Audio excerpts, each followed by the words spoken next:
I want to set down recent events in my life because I'm afraid that this may be my last chance. To begin with, my name is Leon Cowles. I was born in Provo, Utah, although I have lived most of my life here in Portland, Oregon. I've always been a rather intellectual person, preferring books and video games to basketball and football. In grade school, I was a loner and had few, if any, friends. In middle and high school, I began to read fantasy novels and mild occult books. At first, just that Wiccan fluff that, if anything, keeps people from learning anything of real importance or historical accuracy. Eventually, I got into more intelligent and orthodox literature, such as carefully documented paranormal experiments and well-researched Kabbalic lore. In college, my reading turned to Poe, Borges, and Lovecraft. I learned a bit of Hebrew and Latin to be able to read some occult books whose English translations I didn't trust. I also learned the Futhark and Arabic alphabets to better understand various magical symbols. After returning home and finding a job as a jeweler for a local reseller, I started taking long walks in my spare time. I've always felt out of place in society and hiked through the local forests and mountains to be alone. The more isolated and untouched, the better. The Pacific Northwest is fortunately rich in forests and wild areas to wander to my heart's content. Over time, I became adept at finding excellent locations, sometimes shockingly close to civilization, yet somehow unnoticed everyone who passes by. I've even run across some ruins here and there, some amazingly close to town, but abandoned long ago, nonetheless. In a place that can be found on no city map, only 10 blocks from my house, I found an abandoned water reservoir, along with several buildings left to slowly decay many decades ago. Beneath Rocky Butte, I found a long maze of natural caves, totally untouched by anyone so far, not half a mile from two of the biggest freeways in the state.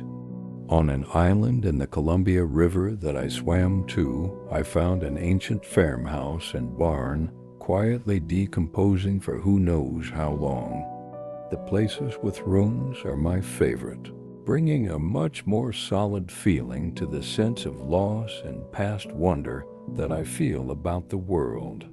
Not my favorite, but certainly very close by for me, is the famous Forest Park, the largest city park in the world.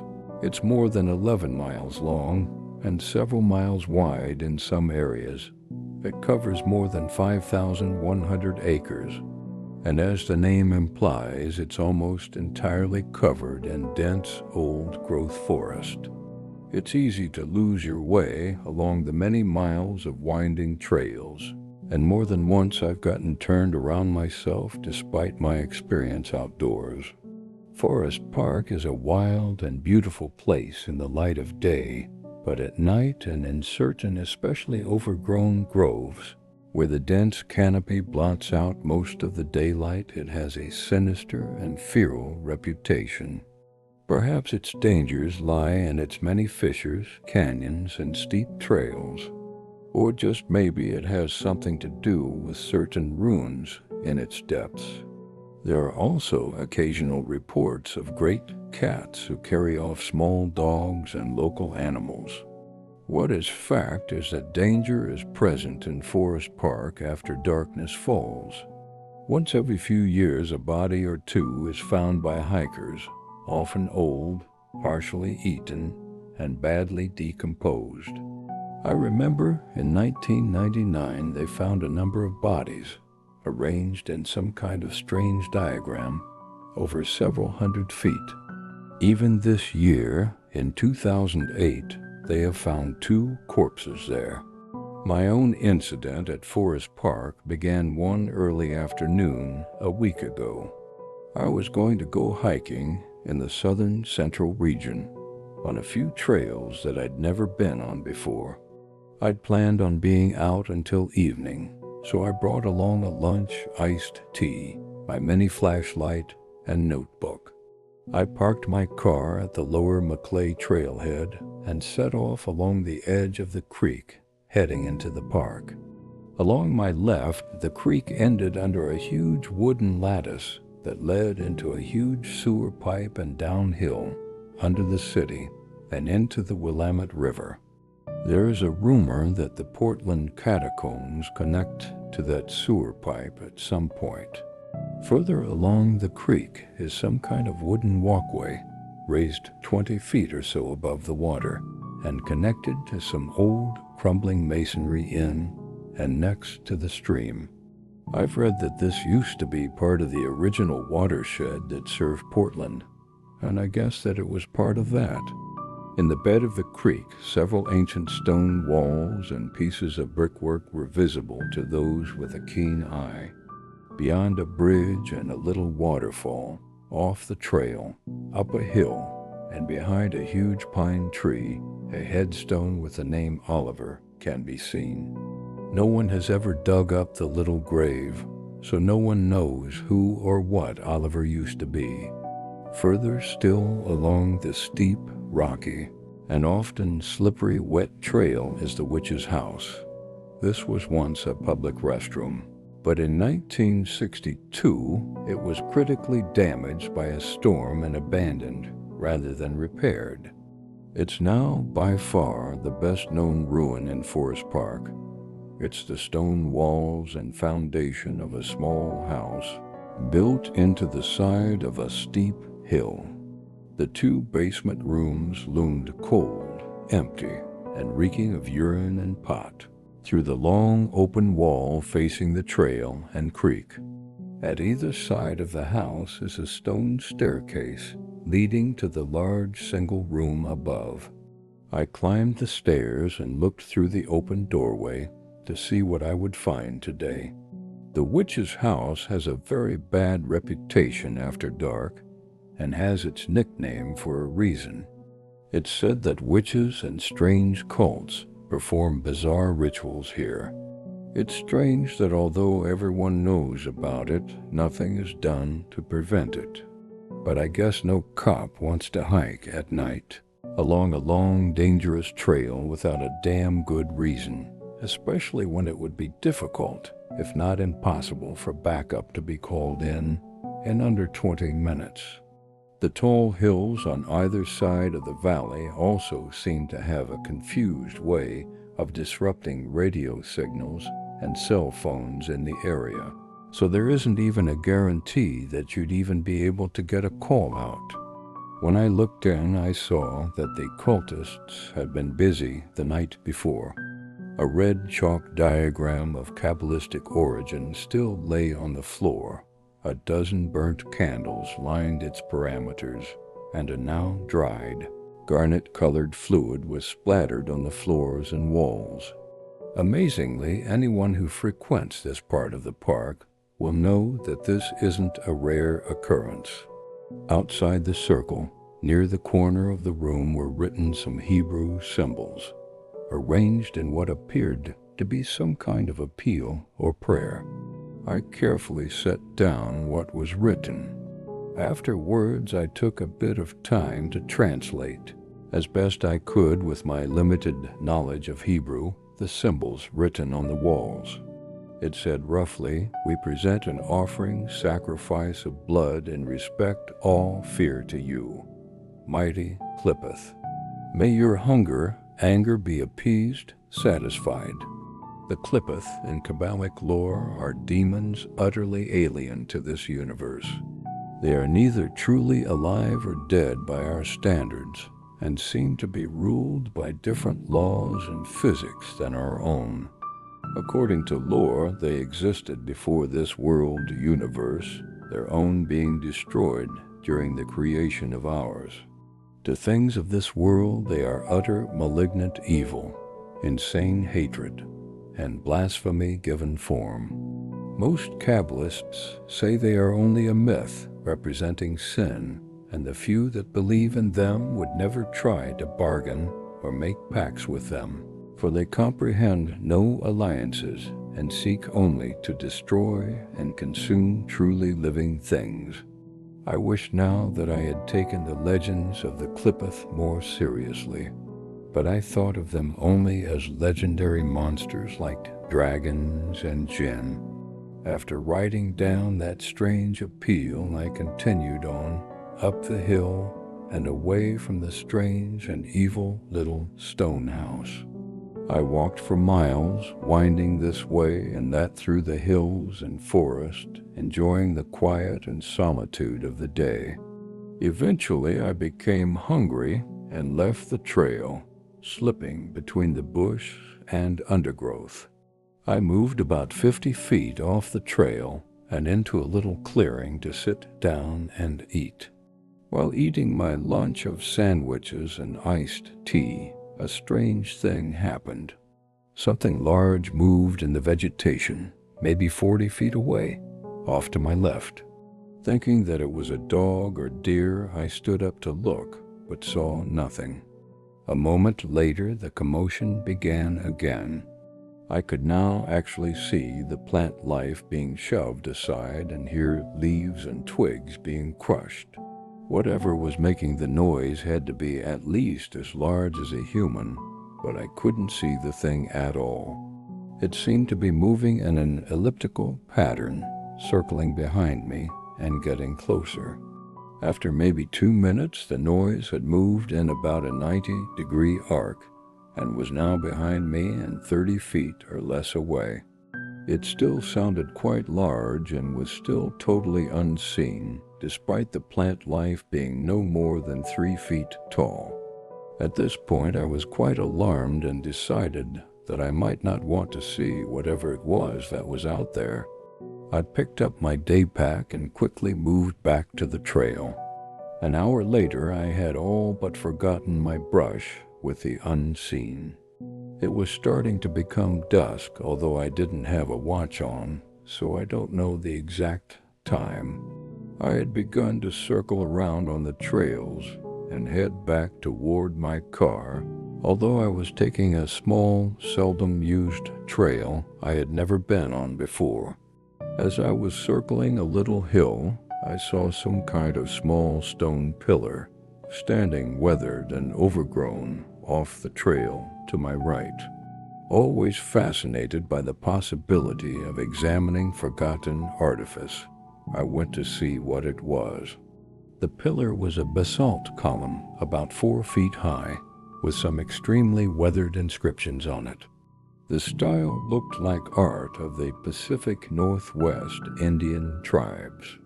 It seemed to be a picture of a hairy biped that was eating or rending small humans.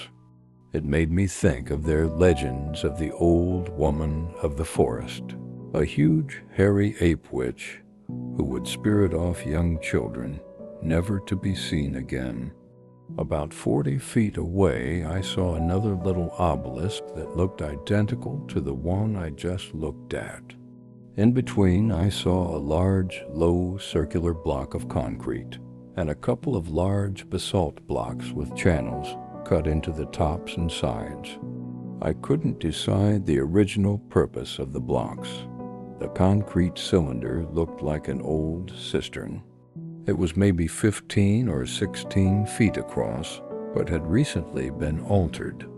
The cement plate that served as a cap and was almost a foot thick had been partially removed.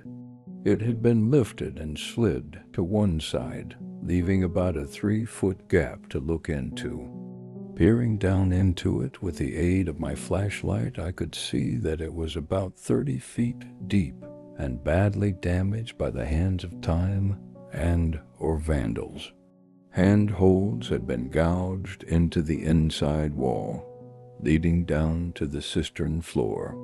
A bed of moldering leaves and sticks covered the floor, which struck me as odd, since the cap appeared to have been moved extremely recently, and it wasn't late enough in the season for leaves to start falling anyway. I could also see 2 large holes in the cement tube at the bottom, one on either side. One of the holes looked quite large, 6 or 7 feet, while the other side looked quite a bit smaller, maybe 4 feet in diameter. Having no fear of the dark enclosed spaces or heights, I began climbing down to further explore this new find. The odor of decaying plant matter hung thick in the air, along with the deep scent of wet earth. Both holes led into crudely cut rock and earth passages. I went into the larger one first and followed it back into the hill. I'm not quite sure how long the passage was before it opened into a small chamber. Visually, it looked like it must have been 40 feet, or possibly more, but I completely passed through it in only 7 steps, which should only take me 20 or 21 feet. The little chamber was almost spherical and looked to be about 12 feet across. It looked like the nest of some large animal, with a bed of dirty rags and pale sticks in one corner. I saw a couple of shiny glimmers poking out of the pile and bent down to examine them. The first was an impressive amethyst crystal about 6 inches long, with many tiny black and red inclusions suspended inside it. The 6 sides, although they looked natural, had been polished, and the base had been ground flat and polished as well. Some strange glyphs had been engraved into the 6 triangular facets that formed the point. Even with my fairly broad knowledge of runes and symbols, I was at a loss as to the origins of the symbols. They did look somewhat like the pictographs I've seen on Central and South American coins and calendars. The crystal had another quality that made it odd, unique, and sinister in aspect. Whenever I'd look away and could see the crystal with only my peripheral vision, the little red and black inclusions would seem to come to life and start moving, like minuscule fish swimming about in an aquarium. But as soon as I would look at it, they would stop and be just as I had seen them before. As a jeweler, I've seen a number of exotic techniques for creating illusions in gemstones. Some make it appear to be larger or brighter than they actually are. Some are cut in specific ways to conceal defects, reflect a double image, or even appear to move within the setting. But I've never seen anything like this. Pocketing the crystal for later examination, I turned my attention to the other shiny bit, poking out from under a grimy rag.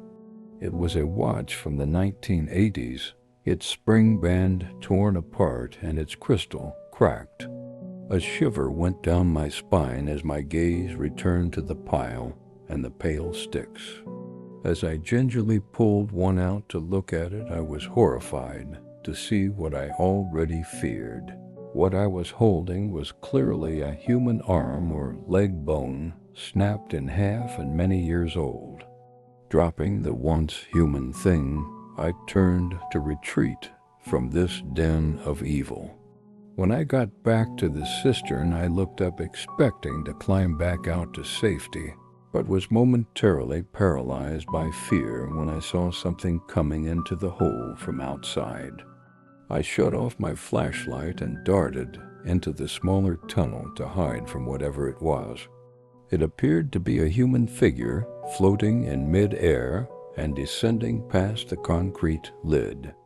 It then abruptly fell into an unmoving heap before me with a sickening crunch splat, quite obviously dead.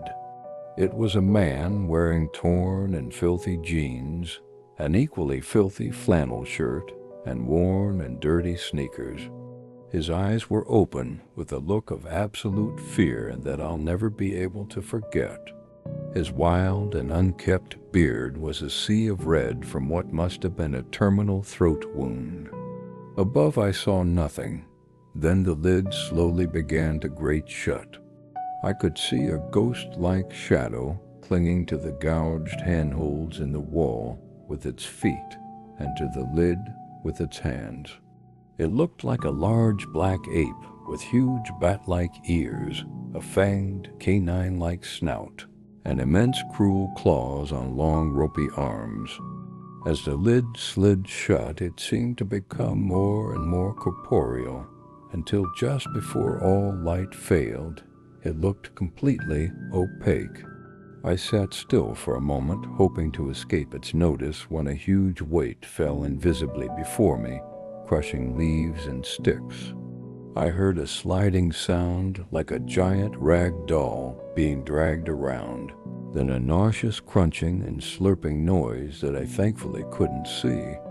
Hoping that the nightmare fiend before me was adequately distracted, I began to slowly and blindly move back into the smaller tunnel.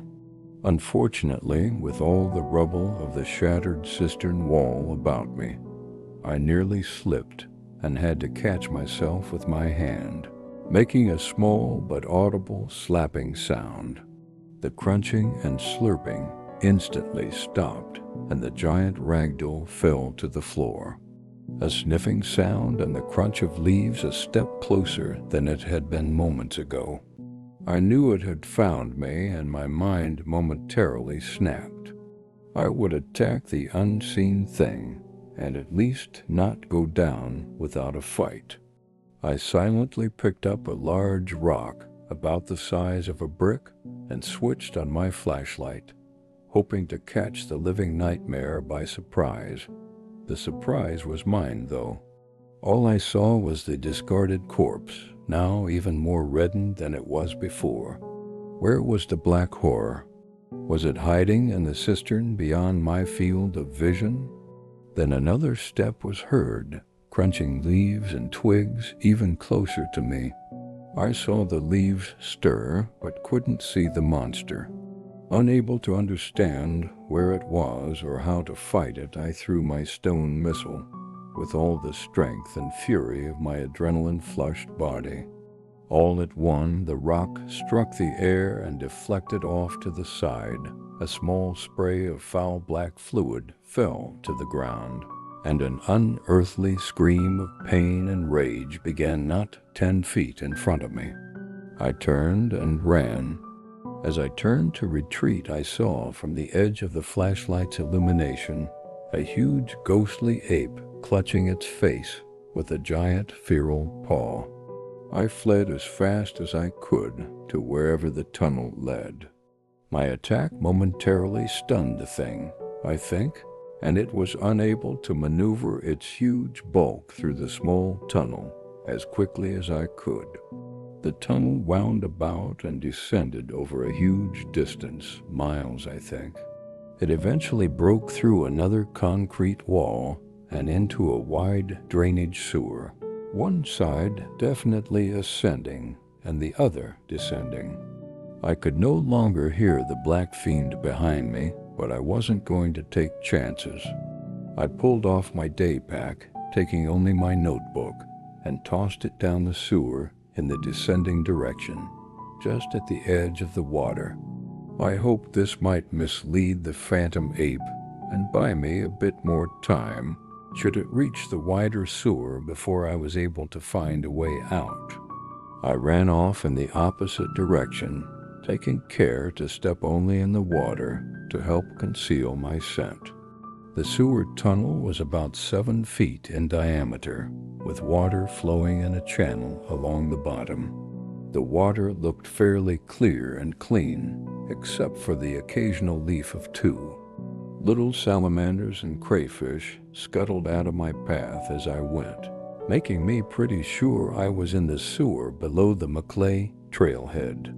After maybe a quarter of a mile, I began to see a lighter patch in the darkness. Another minute, and I was at the sewer mouth, under the giant wooden lattice I had seen earlier that day. Night had come to the overgrown valley while I was trapped underground. Except for the gurgling of the little creek, all the world seemed as still and quiet as a grave. Fortunately, escape was possible for me through the wooden wall. Near the middle of the lattice, just above the level of the water, a large rock was wedged between two of the beams. I was easily able to squeeze through this slightly enlarged gap, being both thin and flexible. Now I was only 1,000 feet from my car. I climbed the lattice back up to the trail, now exhausted, and kept moving as quickly as I could toward my goal. My pants were ripped in several places, and my hands were covered in scratches from the speed of my desperate flight. But I was at least alive. I climbed back into my car, drove home, and collapsed into a deep, dreamless sleep. Somehow I sleep better when under stress. I thought I was safe. I thought that the nightmare was behind me. A week later, and I was starting to feel better. In the meantime, I had done some reading and research. I have decided that the thing I saw was a Clipith. Ruled by the laws of an extinct universe, it seems that it reacts to light differently, being visible in darkness rather than light. If those Indian columns are any indication of how long it's been around, then I would guess that it's probably unaging and may not even be able to be killed at all. However, I'm sure that something as vile and violent as that isn't around and active all the time, or the body count would be in the hundreds each year. Perhaps it can only be alive at certain times or under certain astrological conditions. I don't know. The amethyst baffles me. I can't be sure what connection it has to that Clipith horror. It may be the thing that binds it to this world, like a golem's phylactery. But it's not over. Earlier today, when I was looking into my backyard, I saw the bushes being moved through and something stirring the fallen leaves on the grass. I watched carefully and knew that it was no mere wind or neighborhood cat. I know it has come from me or the crystal or both. I smashed the crystal moments before I started writing this.